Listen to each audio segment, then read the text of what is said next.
Good afternoon. This is Richard Idland with Business for America.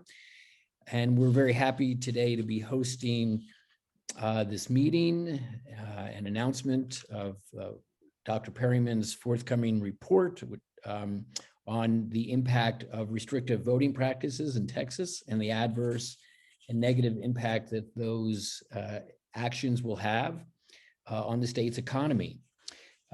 Business for America is a national not-for-profit, nonpartisan business organization. We focus on election security and voting rights issues. And our purpose is to mobilize and engage the business community across the country in supporting a healthy democracy and voting rights. And we're working on those issues at both the national and state level.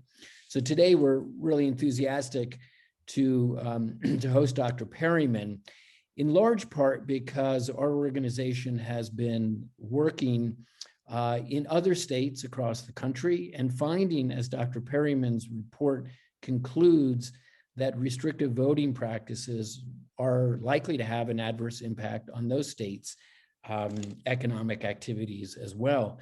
And what's happening in Texas is similar to what's happening across the country right now in state legislatures. And there are at least 46 state legislatures now that are considering similar restrictive voting practices. I've lost track of the count, but it's somewhere in the 360 range of number of bills that have been introduced across the country. So let me, before we get to Dr. Perryman's report, let me turn to my colleague, Sarah Bonk, also with Business for America, to just tell you a little bit more about our organization and why we were so enthusiastic the opportunity to host this call with Dr. Perryman this afternoon. Great. Thank you, Richard. Thank you all for joining us. I'll make it brief, but we did really want to talk for a second about the issue that we're facing and kind of the business perspective on why does business care about this issue. Business for America really does believe that the business community and the general public have an aligned interest on having a well-functioning representative democracy. What we're hearing nowadays is that we must choose between election security and inclusivity, and we see this as a false choice. Our elections must be both secure and inclusive, and we don't need to sacrifice one for the other. It's 2021, we're living in a modern era, and these are solvable problems, but yet the administration of our elections has become yet another wedge issue unnecessarily. So what our members and our partners in the business community want to see is lawmakers working together to ensure that elections are fair and that voting is convenient and secure, and that we can trust the results. This should never be a partisan issue. So for those wondering why does business care? Why do we think it is our responsibility to weigh in on these issues? The first reason is because we care about our employees. We care about them both in and out of the office, and we want voting to be convenient and secure for our employees. But also, many of the businesses we work with have a commitment to racial equity, and there is concern about the disparate impact that some of these restrictions, making it more difficult to vote, has that disparate impact on communities of color. Ensuring that every American can vote is a moral issue, and it's our duty to preserve the equal voting rights that are guaranteed in the Constitution. But in addition to this being a moral issue, it's also an economic issue. And at Business for America, we often describe how chaotic, highly polarized political atmosphere, it's bad for our social fabric. And that is ultimately bad for our business climate. That's bad for the country's economic competitiveness. And we've been explaining this for years, why making it harder to vote is also bad for business. But we also really appreciate metrics and hard data. And that's why we're so excited to be sharing Dr. Perryman's research with you today. So again, thank you all for joining us, and thanks to Dr. Perryman, and I'll hand it back to Richard. Great, thank you. So Dr. Perryman, as many of you know, has been involved in producing reports like this for quite a few decades now. Dr. Perryman is the president and founder of the Perryman Group, which is an economic research and analysis company that has produced reports for thousands of clients over many years. And a number of those reports have identified the adverse economic impact that restrictive policies have on a state's economy. Forbes, as a number of you may have seen, produced a story yesterday that talked about the current bill, HB 6 and SB 7 in the Texas legislature, as potentially costing the state of Texas billions of dollars and tens of thousands of potentially lost jobs. Dr. Perryman also produced, in a sense, a similar report back in December of 2016, which looks at the so-called bathroom bill and the adverse economic impact that that legislation would have had if passed on the state's economy, particularly the tourist economy.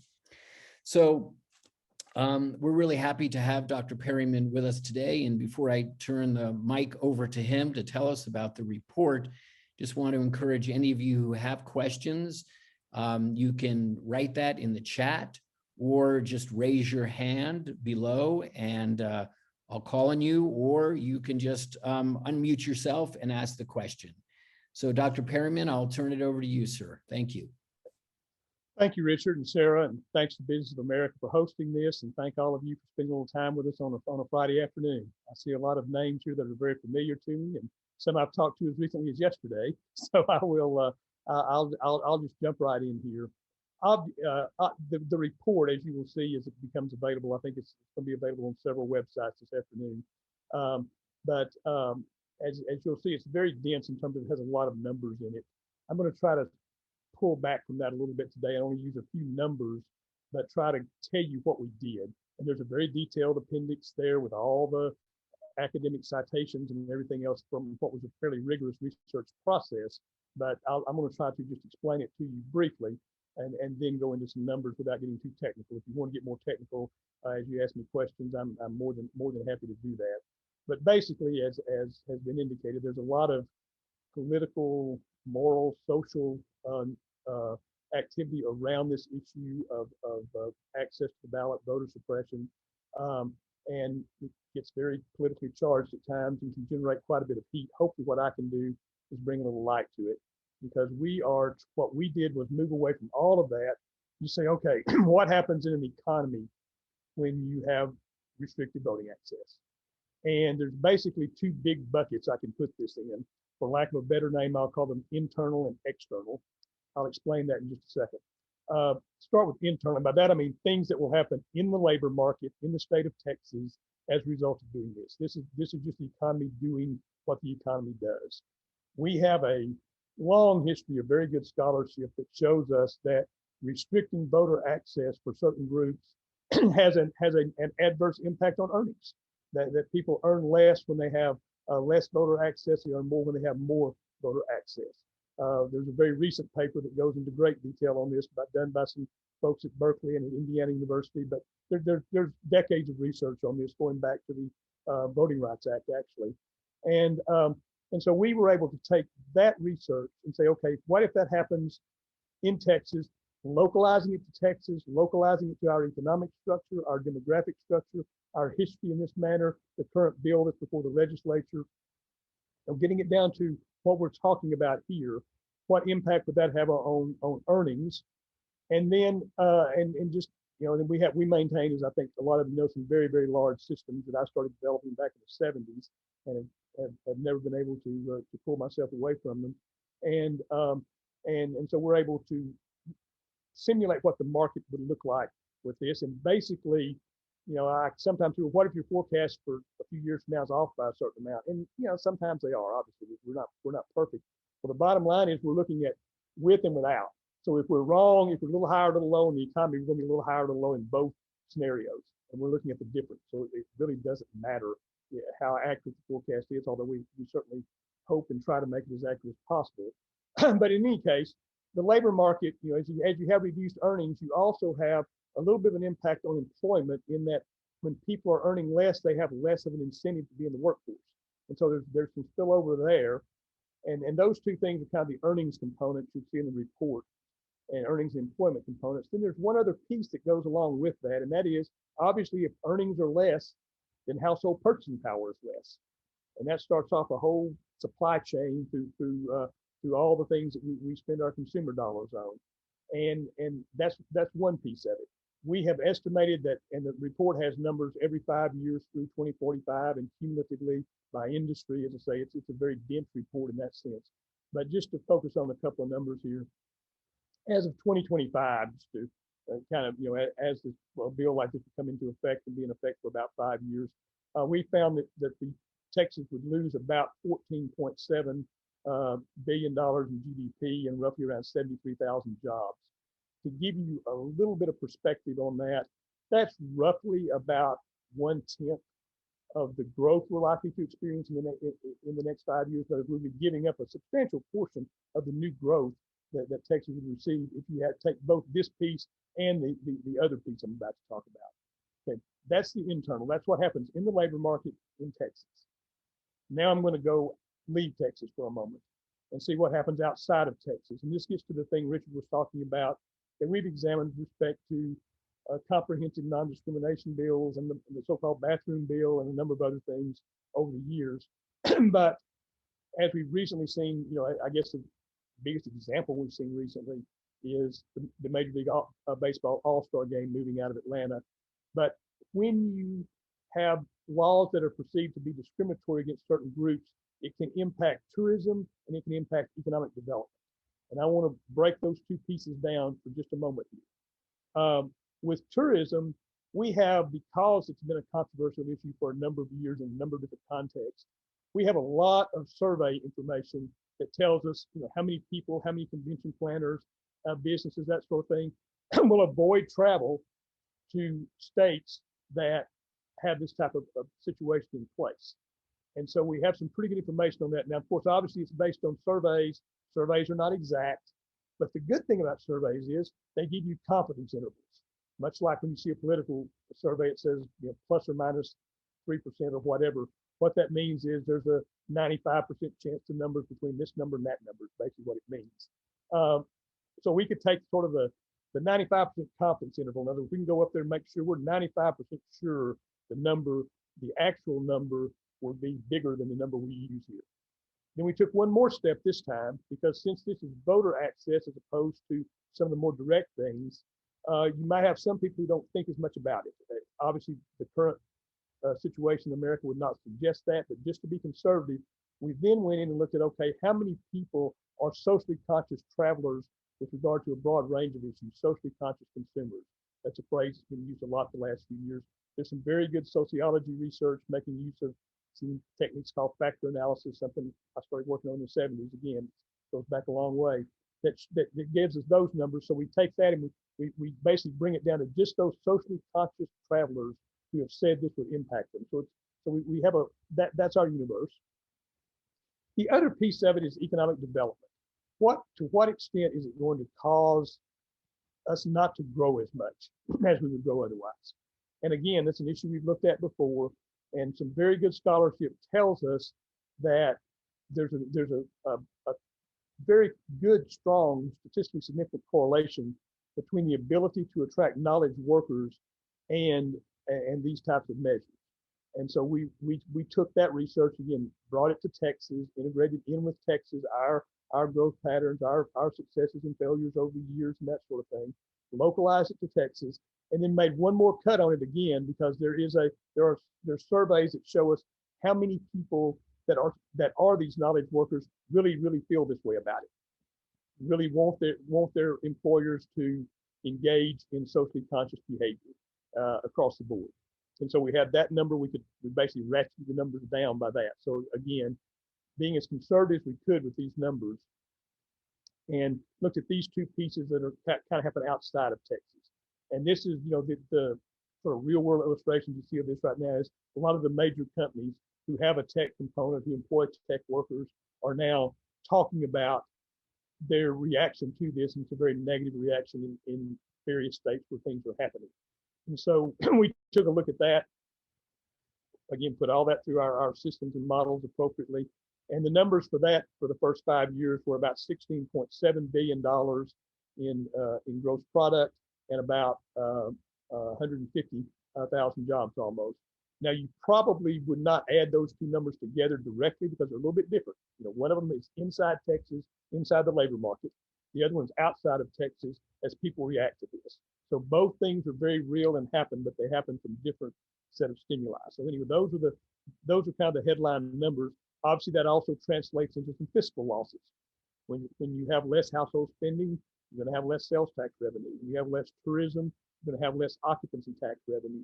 When you have less uh, uh, economic development, you're going to have fewer companies paying various sorts of taxes and fewer high income individuals paying various sorts of taxes. So there's some fiscal issues here as well. We estimate that by 2025, the state would be losing about $800 million on the inside stuff, the internal stuff, and about $1 billion on the external. Local governments about $400 million on the internal and about $800 million on the external. So there again, these are big, significant numbers. One other thing we put in the study, and just to kind of give a perspective, is sort of some hypotheticals, if you like. As I said, we've just seen the Major League All-Star game leave the area. When North Carolina passed their bathroom bill, we saw some major sports events leave the area. We did some what ifs. What if Texas competes for these things and lands them fairly often. What if we lost an All-Star game? What if we lost a Super Bowl? What if we lost a Final Four? Those kinds of things to put some of those numbers out there just to see what those consequences would be. They're not added into anything else, but just as illustrations. We also did some things that are a little more certain, I guess you could say. What if we lost the Big 12 championship? Because that's in Texas every year. That's not something we've really been competing for, but there has been discussion about relocating that out of Texas. What if we lost South by Southwest? Because again, that group has expressed some concerns over time. And then what happens when we just lose one big national convention? Because we host a lot of those big national conventions in Texas.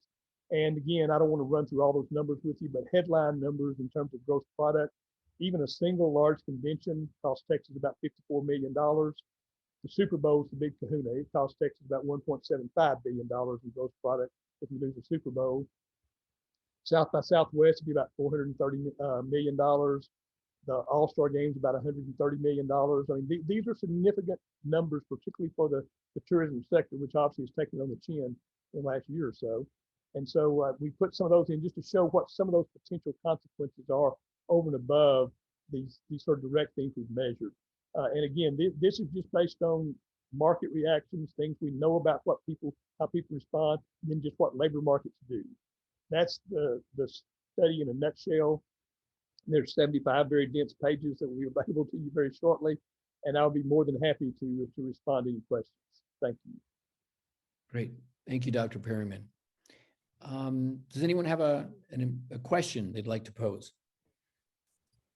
Dr. Perryman, let me ask you a follow-up question then. Sure. So just to be clear, your study looks particularly at several bills moving through the legislature right now. And as I read those bills, it seems that, there are a number of actions that would limit vote by mail, that would eliminate the use of drop boxes, that would allow partisan poll watchers to be in a facility, which might intimidate some people from voting. Right. No drive-through voting, and a number of overt restrictions that might discourage people from voting. So as you think about the economic consequences of that, are there particular factors that have more of an impact, certain provisions in the bill than others, do you think? Well, in doing the analysis, we basically took the package. And so we didn't try to break it out individually. You certainly could. But again, the bottom line is if over time, if specific groups have less ballot access, that means they have less political power, what that translates into. Fewer employment opportunities, fewer opportunities, and that's why we run it out for 25 years, fewer opportunities in education and things that affect career enhancement. And it really cuts across a broad swath of activity. And we did not break out the individual pieces of the bills in this particular study. It's something you can do. So it gets a little complicated, and they're correlated to some extent. They're not independent of one another. To some extent, they correlate and build on each other. The sum of the restrictions is greater than the individual parts. But we did tie the analysis to the things that are being proposed at this point in time. Right. Okay. I think we have a question. Sanford, go ahead, please. Yeah, I was just going to ask if, I mean, it seems pretty obvious, but you know, some cities in Texas have a greater dependency on tourism dollars than others. Right. I am gathering that those cities that you know, rely very heavily on tourism, these impacts would be particularly profound for. Is that fair to say? Oh, that's absolutely fair to say for that particular piece of it. You know, different pieces of it will affect areas different ways. Obviously, the loss of knowledge workers would tend to concentrate in, you know, Dallas, Austin, some of those areas. If you look at tourism, San Antonio, Dallas, Houston. I mean, San Antonio just hosted the women's basketball tournament. Uh, uh, Dallas and Houston both hosted Super Bowls in the last few years. I mean, you know, they have big, as well as just being places where people travel. You know, where there's a lot of convention activity and that sort of thing. So there are differential impacts around the state, depending on what the particular composition of your area is. No question about that. We didn't actually study that in detail this time. We did a statewide swath, but when we looked at the bathroom bill, we actually drilled down on some of those communities, San Antonio in particular, and you obviously found what you would expect to find, disproportionate impact on the tourism side. What insight might you have, Dr. Perryman, on the interest of companies locating a new facility in Texas should these bills become law? Would this, you know, from your estimates, dissuade them from doing that? Well, it certainly can and likely would. And, you know, again, the evidence we were able to look at, the academic evidence says indeed that it would. As I think a lot of you know, I kind of cut my teeth in economic development. I've worked on it many years and helped write some of the bills that I think have helped Texas be more competitive and successful in economic development over the years. So I have a long history here, and I can tell you that the one thing companies are the most focused on right now is that quality workforce. And that quality workforce is mobile. They can be anywhere they want to be. And we're coming out of a pandemic, and they have the ability to be very selective about where they want to work. And that necessarily will drive the companies. In addition, we're seeing a lot more socially conscious consumers. I mean, those numbers are getting much larger now. This one of the recent sociological studies that was done in the journal Sustainability did a very detailed, as a factor analysis, very complex thing where you ask people a lot of different questions and then sort out how they answer them. And they determined basically almost 80% of American consumers are now socially conscious at least some level. So these things are very important now as companies consider where they want to locate. Every company wants to locate in the place that's going to be best for the long-term interest of their business. And that's going to be a place where the workers want to be and the customers don't mind buying something from someone who's located there. So these types of things can really undo a lot of the progress we've made in economic development over the past couple of decades. So, Sarah, maybe you could give just a quick sense of how companies across the country have been responding to bills like the ones that are being introduced in Texas, and you know why businesses are concerned about the findings of Dr. Perryman. Well, it's a good tie-in, as you're just bringing up, the need for knowledge workers and the mobility and the choices that our workforce have today, especially in the knowledge economy. So as we're looking at businesses and they're making their decisions and their projections, absolutely how they can staff their organization is going to be a critical part of the decision. In 2020, we were working with businesses that were making commitments to make sure their employees had time to vote. And they put a lot of time and energy into providing that information to their employees to ensure that they could get to the polls if necessary, or that if they chose, again, you know, voting in a pandemic, that they had the ability to instead, if they chose to vote absentee and for safety reasons, and if they did have to vote in person, that there were early voting options. All these things around safety and accessibility are really important to these companies that want their employees to be able to vote. You know, employees nowadays are looking at the behavior of the companies that they're interested in. They're looking at their company's political actions and their public statements. And so for a lot of these businesses, doing the right thing nowadays when it comes to voting is not to ignore it and stay out, but it's to make the statements, make the public commitments that they care about voting, they care about access. And businesses do also care about security. We've got lots of commitments on the need for increasing cybersecurity in our elections. We don't want to deny the necessity of security, but making it harder to vote does not intrinsically make an election more secure at all. And that's really the issue with a lot of these bills right now, and why we need bipartisan, good faith bipartisan efforts to do what needs to be done to have elections that are both convenient and secure. Sarah, if I could add one thing, as I think some of you have no doubt covered, I'm sure there's been a significant movement in the last 10 or 15 years toward the so-called ESG, environmental and social governance of corporations. And what it basically says is the goal is no longer to maximize short-term profits exclusively. It's to look at the company over time and sustainably how it maximizes value over a period of time. And that brings in issues of social activity. And this is going on in a major way to the point the SEC even monitors it now. I mean, it's a major thing for major corporations. And before the pandemic, back in 2019, the Business Roundtable, which is the 185 largest companies in the country, unanimously adopted statements regarding this, and that this was the way they were going to operate in the future.